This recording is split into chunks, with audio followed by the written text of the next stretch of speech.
7 years ago, I was just Sima from Brighton Beach, and not from Brighton Beach and Midwood, who could not have thought that she will ever go into politics.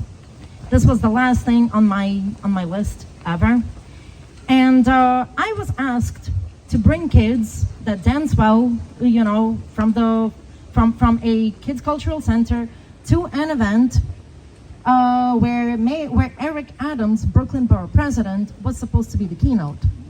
He was wearing a very nice burgundy jacket. This is my favorite color, that's why I remember. And absolutely. And I came to the event. I brought in my kids, including my daughter Stella, who is hiding behind the cameras right there. And and Eric came up to me and said, "These kids are really nice. They can dance, they can sing. Have you ever thought of going into, public engagement?" I was like, no. And then he goes, "If you think about it, if you decide, I can help you." So after that, literally like 2 days later, I was invited by Brooklyn Borough Hall to an event. And after that, the next day, the mayor, the Brooklyn Borough president back then, has spent over an hour of his time on the phone with me, giving me an initial lesson of how I should start. Keeping his word. That's right.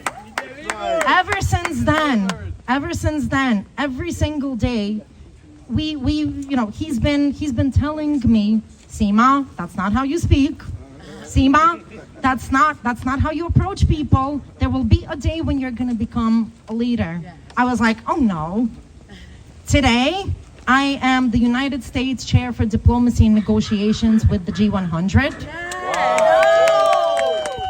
I have passed, by the way, Eric, you didn't know that, the Foreign Service Officer exam. Yes. Congratulations.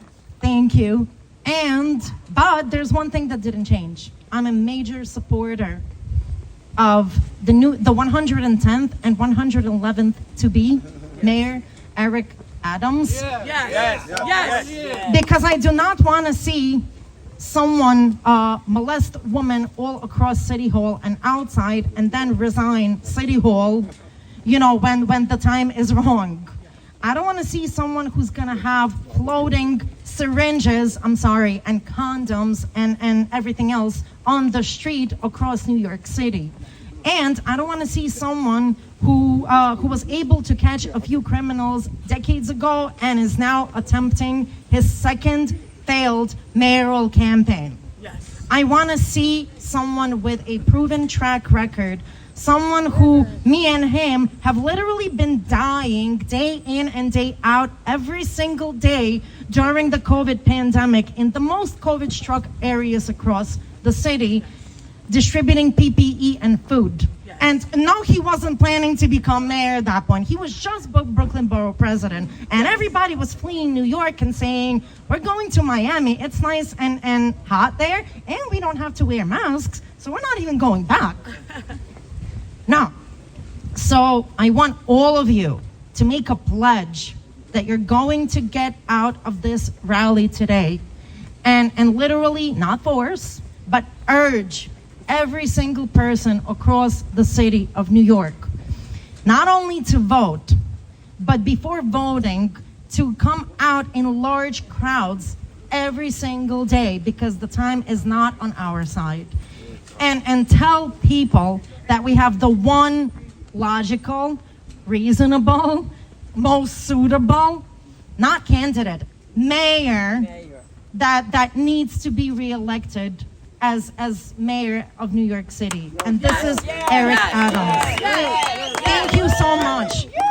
This is going to be our gratitude for what he does to all of us, for the Ukrainian community, for the Jewish community, for the Muslim community, for all the other communities New York City didn't even know exist, but they did realize and find that out thanks to the flag raisings that you're putting together.